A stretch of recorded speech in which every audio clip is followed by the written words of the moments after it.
ተረጅነት ብዙ ዋጋ የሚያስከፍል ነገር ነው ይሄን ከዴታ ከስታቲስቲክስ አንፃር ነው በመረጃ ነው ከ1960ዎቹ ጀምሮ ወደ አፍሪካ ብዙ እርዳታ ፈስሷል ይሄ ከ1.2 ትሪሊዮን ዶላር በላይ እንደሆነ ይታመናል የኦኢሲዲ ወርልድ ባንክ ላይ ማየት ይችላል ግን የአፍሪካ ሁኔታ ተቀየረ አይደለም አሁን ህንድ በዓለም አራተኛ ኢኮኖሚ ናት 4 ምናምን እንደ ይሄ ከራሻ ኢኮኖሚ በላይ ነው 1.2 ትሪሊዮን ዶላር ግን አፍሪካውንም ደሃና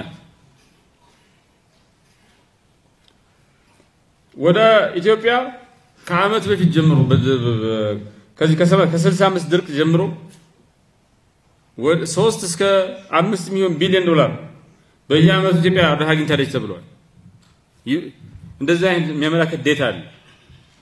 ከ3 እስከ 5 ሚሊዮን ቢሊዮን ዶላር ይዋጅቃል ግን ምን ተገኘ ከዚህ በፊት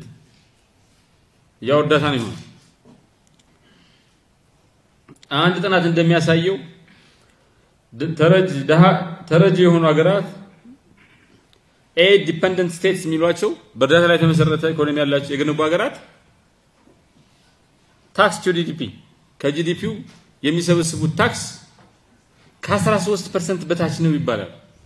የአይኤምኤፍ የኦኢሲዲ ሪፖርት እንደሚያሳየው ለምን እንረዳለን ብለው ስለሚያስቡ መንግስታት ታክስ አይሰበስቡም ግብር አይከፍሉም ግብር ካሰበሰቡ ግብር ለግብር ብቻ አይደለም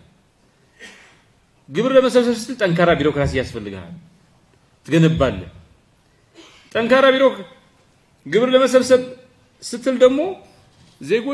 ዜጎች ብራቸው ዝም ብለው አይሰጡም ታክስ የሚከፍሉት የፈለጉትን ስታሟላላቸው ነው ሶ ግብር እንዲከፍሉ ሁሉን ማሳት ይችላል አብዛኛው በፍላጎት ጥቂት ሰው ነው አልከፍልም ብሎ ጭቅጭቅ ውስጥ የሚገባ ተቋም የምትገነባው ከመጀመሪያ ታክስ ለመሰብሰብ ነው ተቋም የምትገነባው ለጂትመስ ስለሚያስፈልግ ነው ታክስ ሰብስበህ የምታገኘው ገቢ ባቋራጩ ከዳታ ካገኘው ተቋም ግንባታ አይኖርም እንደዚሁም የኢኖቬሽን አቅም ያኔት ሀገር ኢኖቬሽን አቅም በእርዳታ ላይ የተመሰረተ ኢኮኖሚ የገነቡ ሀገራት የኢኖቬሽን አቅም በ40 እስከ 60% ዝቅተኛ ይሆናል በራስ አቅም ላይ የተመሰረተ ኢኮኖሚ ስትራቴጂ ከገነቡ ሀገራት ማለት ኢንተርፕረነሪያል እንትኑን አክቲቪቲውን በእርዳታ ላይ የተመሰረተ እድገት ስትራቴጂ የሚከተሉ ሀገራት ኢንተርፕረነሪያል ካፓሲቲያቸው በከፍተኛ ደረጃ ይቀንሳል ይሄ ሁሉ የሚያሳየን ነገር እርዳታ ለጊዜው እንቀበል ከዛ እንወጣለን ከዛ የሚባል ነገር የለም እርዳታ አንዴ ከመጣ አበቃም ቋሚ ይሆናል በራስ አቅም ማደግስ ከዳታ ውጭ የሆነ ዳታ ላይ ያልተመሰረተ እድገት ማምጣትስ ደቡብ ኮሪያ እስከ 1995 ድረስ ተረጂ ነበረች ከዛ በኋላ ግን በኤክስፖርት ተካቸው በ1960ዎቹ የነበራት ጂዲፒ 158 ጂዲፒ ፐር ካፒታል ኢንካም ነፍስ ወከፍ ገቢዋ 158 ነበር አሁን ከ35000 ዶላር በላይ ደርሷል ቪየትናም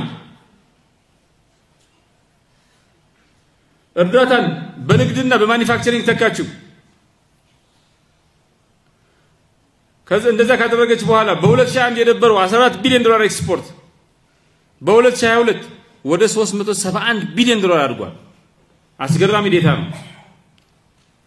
ባንግላዴሽ እርዳታና አሽከንጥራጥላ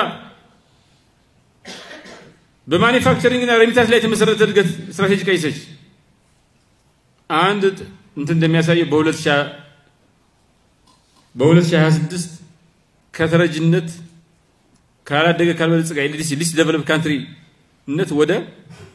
ሚድል ኢንካም ሀገርነት መካከለኛ ገቢ ያላት ሀገርነት በ2026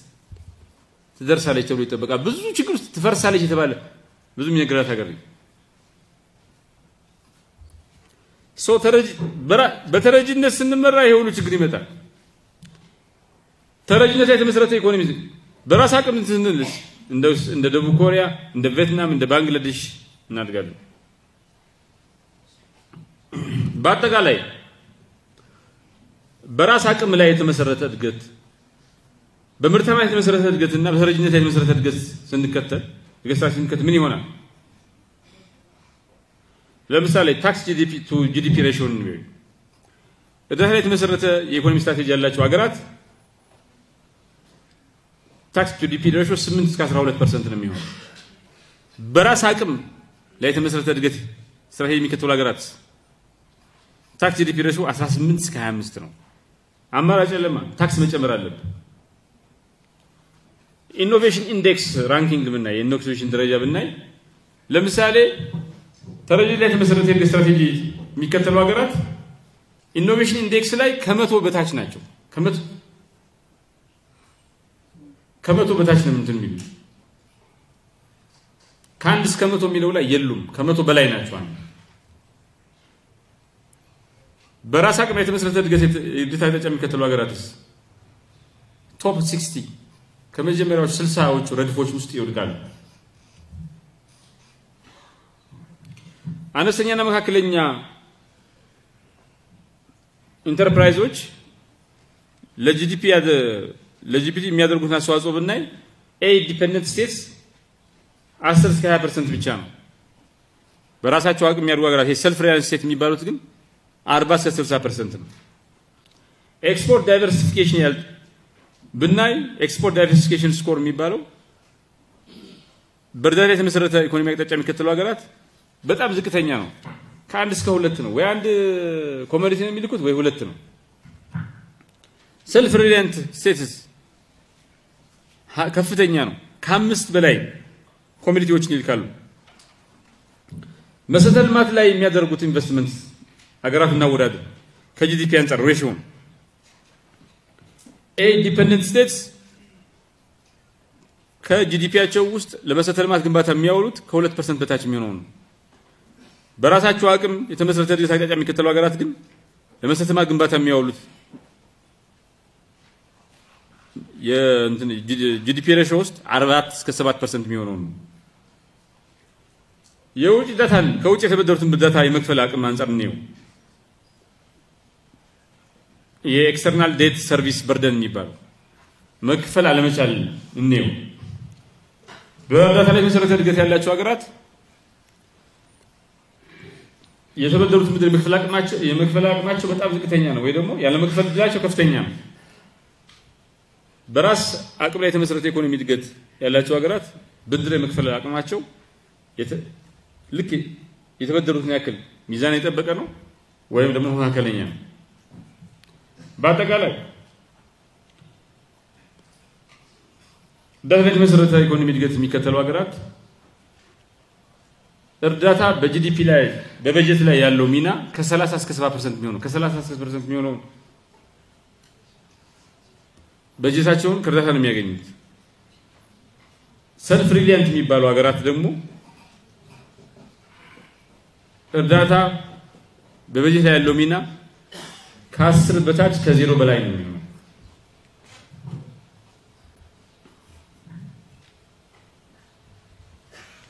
ይሄ የሚያሳየን በጣም ኢምፖርታንት ነው ማለት ነው። በራስ አቅም ማደግ በጣም ኢምፖርታንት ቱል ነው። ይሄ ጸረ ተረጂነት ስትራቴጂ ተረጂነት አያስፈልግም ብሎ መንግስት የወሰነው ፕራይም ሚኒስትሩ ቻምፒዮን ያደረጉት ነገር ኢትዮጵያ ውስጥ የዛሬ 65 ድረስ ሲያጋጥም መሆን የነበረበት ነገር ግን ያልተደረገ ለብዙ ችግሮቻችን መበራከት ዋነኛ ምክንያት ነው። እንዴት ነው አምራችነትንና ዲፔንደንስ ተረጂነትን የምንለካው? አንዱ የምንለካው ሀገራዊ ወይ ደግሞ ክልላዊ በጀት ውስጥ የውጭ እርዳታ ሚና ስንት ነው? በረጂዎች ዲዛይን የተደረጉ ፕሮጀክቶች አሉ ወይ ምናምን ለማለት በዴታ ነው። አንድ ክልል ውስጥ አንድ ሀገር ውስጥ ይሄ በጀት ፍራጂሊቲ የሚባለው ያለ ረጂዎች ኮንትሪቢዩሽን ችግር ውስጥ ምንገባ ከሆነ የፖሊሲ ነፃነታችን ካጣ ይሄ ሊደርሺፕ ፖስቸር የሚባለው ራሱን የቻለ በሁለት እግሩ የቆመ አመራር ከሌለ የሚዲያ ናሬቲቭ ትርክቱ እጥረት አለን ፍላጎት ያልተሟላን ቀውስ ላይ ነን የሚል ከሆነ የኢኖቬሽን ሽባነት ካለ የራሱን እድል በራሱ ድካም ለመቀየር ከድህነት ለመውጣት የማይሞክር ህዝብ ካለ ፓሲቪቲ ኮሚኒቲ ማህበረሰብ ካለ ይሄ አደገኛ ኢትዮጵያ ውስጥ ከዚህ ይወጣን የፖሊስ ነፃነታችን ያስከበርን ነው ሊደርስ ፖስቸሩ በጣም ጠንካራ ነው የውጭ ራህ ያስፈልገን የሚል ነው የሚዲያ መሰንጂው ናሬቲቭ ከዚህ ይወጣን ሰው ይሄ ቀይ መብራት በርቷል ማለት ነው እንደዚህ አይነት ሁኔታ ሲሆን አረንጓዴ መብራትስ ጥሩ ሁኔታ ላይ ያለ የሚባለው በራስ አቅም የማደግ ልምምድ አለ መንገዱን ይዘናል የሚባለው በግብር የሚሰበሰበው ገንዘብ የጨመረ ከሆነ ሪሰርች ዴቨሎፕመንት ላይ ሎካል ቴክኖሎጂ ላይ ኢንቨስት ያደረግን ከሆነ ደፋር የፖለቲካ ትርክት ያመራመርን ከሆነ ዘታ ያስፈልገን ምናምን ይባል እንችላለን አገር ውስጥ የተመረጡ ቃዎች ግዢ ቅድሚያ የሚሰጥ ፕሮክሪመንት ካለን ወጣቶችን በስፋት የሚያሳትፍ የኢኖቬሽን ልምምድ ካለ ያረንጓዴ ይሄ አንዲት ሀገር ራሷ አቅም ላይ የተመሰረተ እድገት አቅጣጫ የተከተለች ነው ስለሆነም አረንጓዴ መብራት ይበራበት ነው ይሄ ሀገራችን ላይ አሁን ምናየው ልምምድ ነው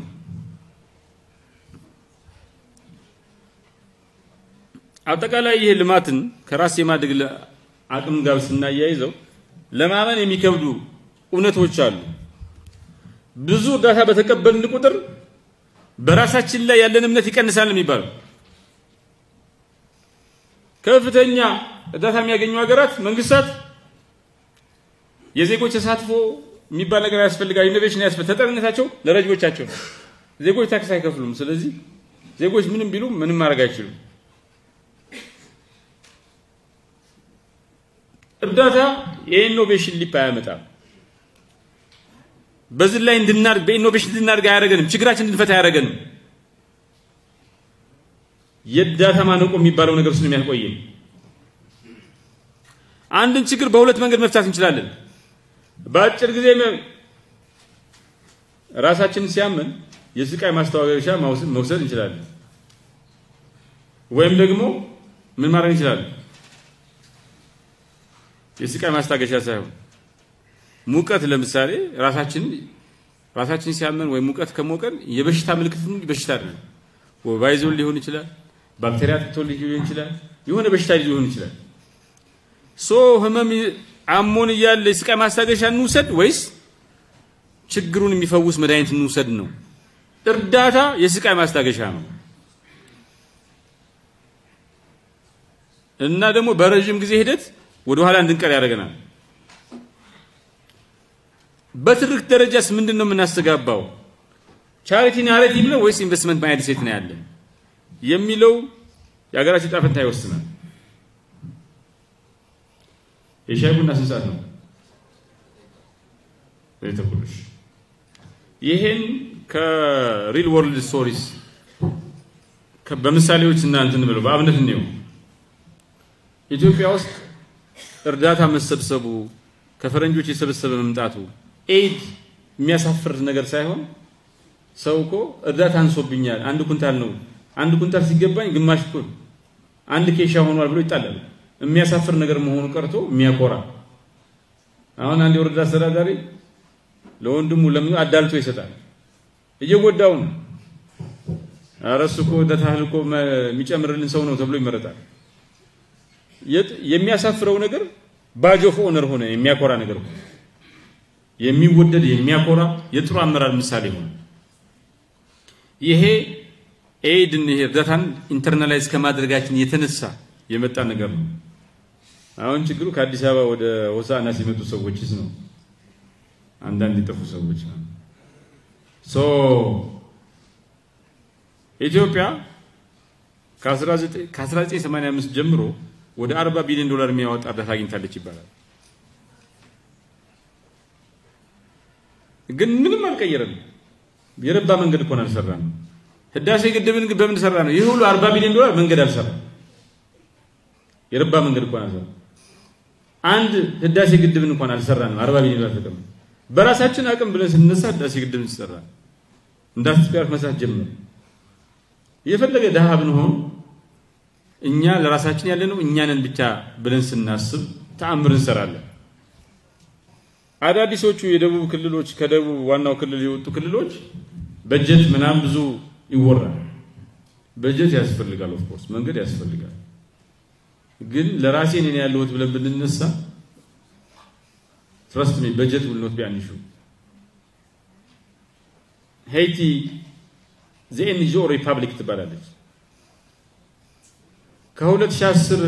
መሬት መንቀጥቀጥ በኋላ ከ10,000 በላይ NGOዎች ወደ ሄይቲ ሄደዋል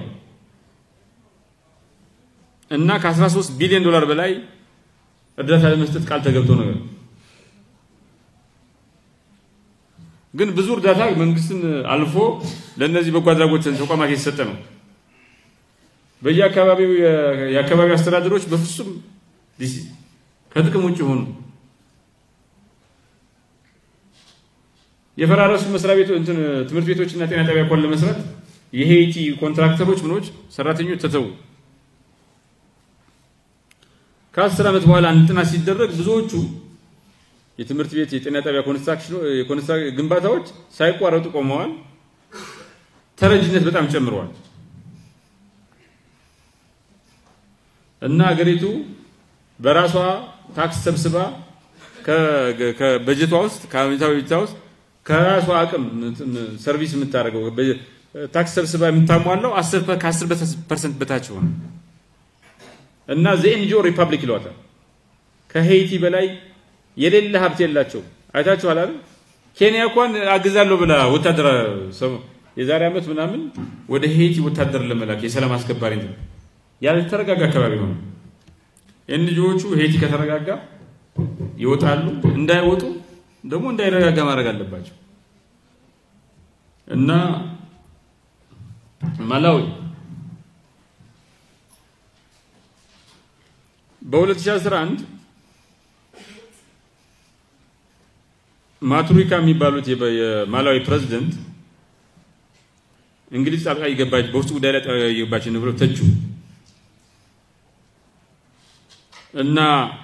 እንግሊዝ ያኔ ተቆጣ እርዳታውን አስቆመች ምን መጣ የበጀት ክራይሲስ አመጽ የአይኤምኤፍ ጣልቃ ገብነት መጣ ማላዊ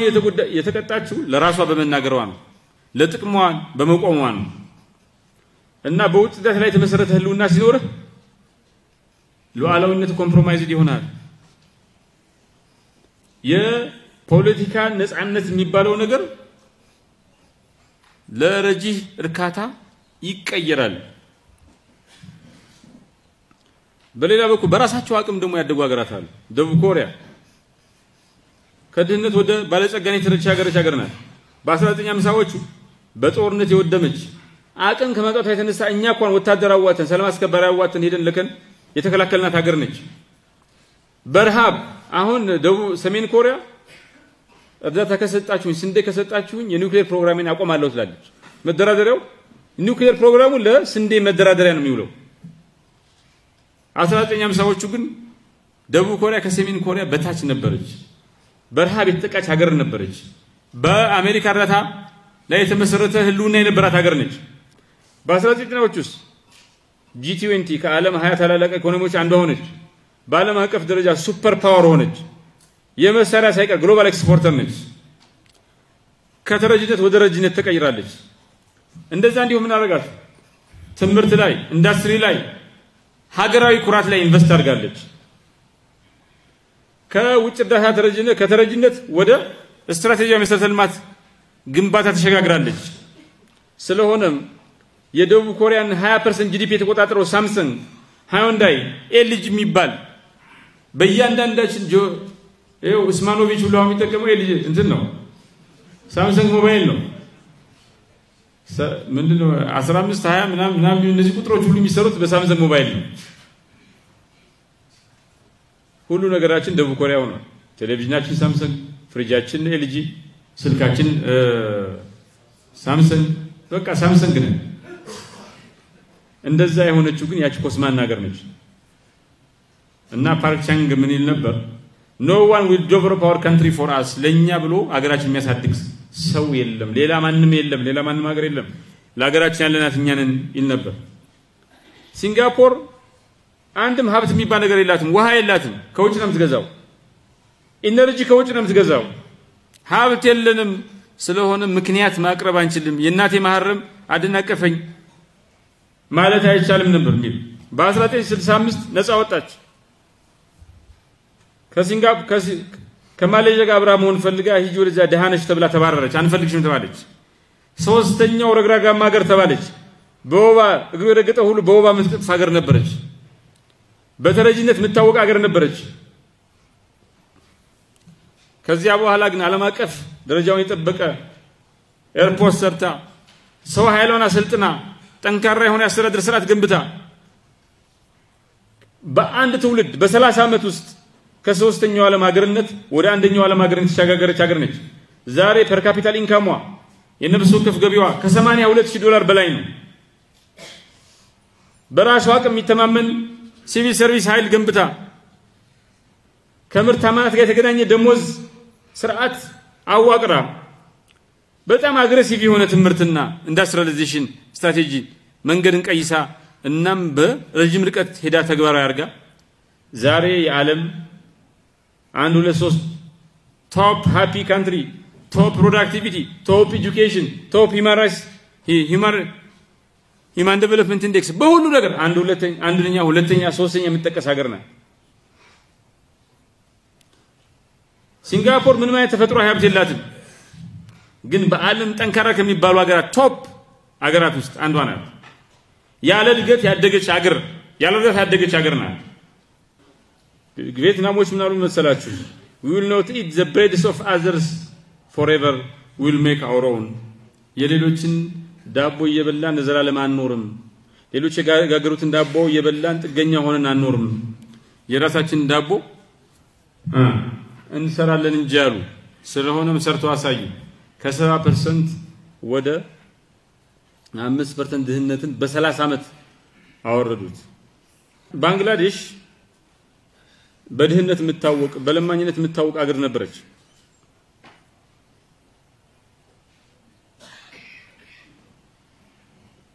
ሄንሪ ኪሲንጀር ባስኬት ኬዝ ብሎ ተሳልቆባት ነበር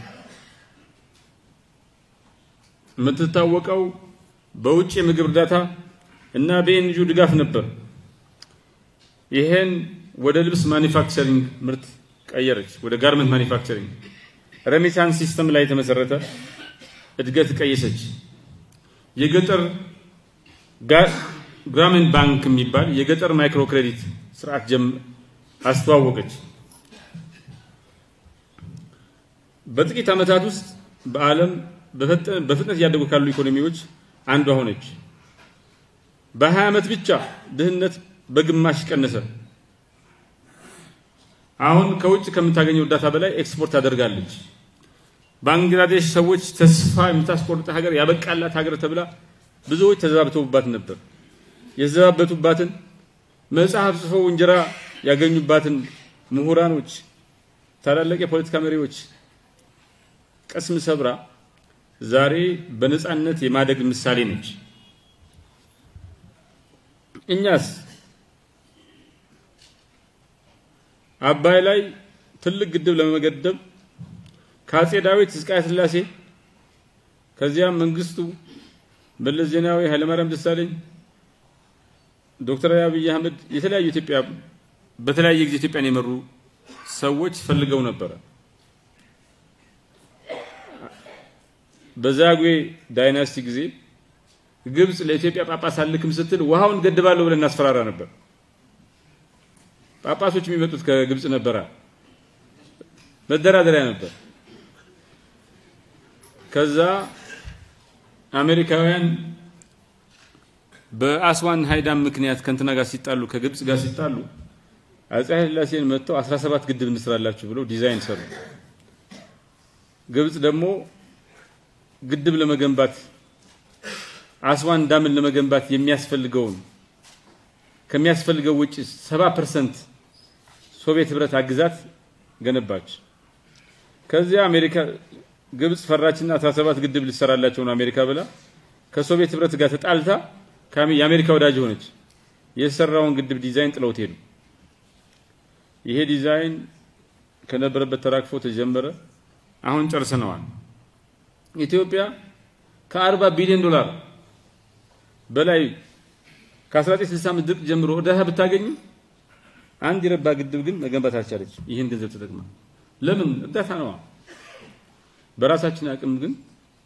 ከ5 ቢሊዮን ዶላር በላይ የሚያወጣ ግድብ ሰርተን የአባይ ላይ ሊሰራ የሚችለው ትልቁ ግድብ ሰርተናል አሜሪካ አስዋን ዳምን የሰራችው ኦሬዲ ያደጋገር ሆና ነው ቻይና ስሪጎርድ ዳም የሰራችው ኦሬዲ ሚድል ኢንካም ሀገር ሆና ነው እኛ ይሄን ግድብ የሰራነው ድህነት ውስጥ ሆነን ነው ኢትዮጵያን ቆርጠን መነሳታችን ከድህነት ጋር ለመፋታት የምንችለው ለማድረግ የቆረጠ ትውልድ መምጣቱን ማሳያ ይመስለኛል ስናምን በአገራዊ ማደጋግማችን ስንመካ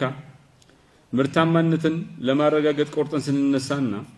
የኤነርጂ ሉዓላዊነትን ለማስከበር ልክ እንደ አድዋ አይነት ተጋድሎ ለማድረግ ሆብለን የተነሳንለታ ምን ማድረግ እንደምንችል የህዳሴ ግድብ ማሳያ ነው ለዚያም ነው በራሳችን አቅም ካልሰራ ነው መቼም ቢሆን የምንም ግድብ ባለቤት አንሆንም የሚል መፈክር ኢትዮጵያውያን ያሰሙት ኢትዮጵያ ይሄ ግድብ በማለቁ ከኢነርጂ ፖቨርቲ ከኢነርጂ ድህነት ወደ ኢነርጂ ኤክስፖርተርነት ተሸጋግራለች እናም አንዲት ሀገር ቆርጣ የተነሳች ለታ ደሃ ብትሆን ገበያው ቢያንስ ህዝቦቿ ገና ለማደር የሚጨረጨሩ ህዝቦች ቢሆኑ እንደ ህዳሴ ግድብ አይነት ትልቅ ፕሮጀክት ባለ በሌላ አቅማቸው ተረባርበው የመጨረስ አቅም እንዳላት ያሳያል በአጠቃላይ ቅድም ካየናቸው ከድህነት ወጥተው በራሳቸው መንገድ ረጅም ርቀት ሄደው የበለጸገ ማህበረሰብ መገንባት የቻሉ ኦር ያን መንገድ ፈልገው ያገኙ ሀገራት ስድስት የሚሆኑ የጋራ ነገር ነበራቸው አንደኛ ባለ ራዕይ መሪ ነበራቸው ግልጽ የሆነ አገራዊ ግብና በራስ መኩራት በራስ ሰልፍ ሰፊሸንሲ ራስ ይችላል የሚል እምነት ነበራቸው ባላቸው ሐሳብ እንደዚህ አይነት ሐሳብ በተጎናጸፉ መሪዎች ይመሩ ነበር ትምህርትን ደግሞ ስትራቴጂያዊ በሆነ መንገድ አስፋፍተውታል ተማሪዎቻቸው መሪዎቻቸውን የሚያሰለጥኑት ለተረጅነት ሳይሆን ለምርታማነት ነው በመሰረቱ ደግሞ የትርክት ሽግግር መጥቷል ትርክት ተቀይሯል የጥንካሬ የመቻል ትርክት ነው በእነዚህ ሀገራት የተነገረ የነበረው ከድህነት ካለመቻል ከሰለባነት ወጥቶ የጥንካሬ የማድረግ ትርክት ተስፋፍቷል በዚያ ላይ እርዳታ የሚባል ነገር ከተቀበሉ ታርጌትድ ነው የሆነ ግብ ነበረው በአጭር ጊዜ እርዳታ ተቀብለው በረጅም ጊዜ ነፃነትን ነው የገነቡት በዚህ ሁሉ ሂደት ውስጥ ደግሞ ህዝባቸውን በነቂስ በሀገር ደረጃ በክልል ደረጃ አነሳስተዋል ዜጎች አስተዋጽኦ የሚያደርጉበት የሚገነቡበት ባለቤት የሆኑባቸው ፍላግሺፕ ፕሮጀክትስ ኢንትሮዲዩስ አድርገዋል የኛውን ህዳሴ ግድብ ጨምሮ ማለት ኢኮኖሚያቸው ወደ ውጭ በመላክ እቃን የግብርና ምርቶች ምናምን ወደ ውጭ በመላክ ኤክስፖርት ላይ ግብር መሰብሰብ ላይና ንግድ ላይ ተመሰረተ እንዲሆን አድርገዋል ስለሆነም ገቢው ከእሴት ፈጠራ እንጂ ከእርዳታ እንዳይሆን አድርገዋል አገራዊ ገበያቸው እነዚህ ተደምረው ነው በራሳቸው አቅም ላይ የተመሰረተ ራዕይ ነድፈው በዛ እና የራስ መንገድ ቀልሰው በዛ መንገድ ረጅም ርቀት ሄደው የማታ ማታ ከድህነት ወደ ብልጽግና ከውጭ እርዳታ ወደ ሀገር ውስጥ አቅም ላይ የተመሰረተ ኢኮኖሚ መገንባት ይቻላል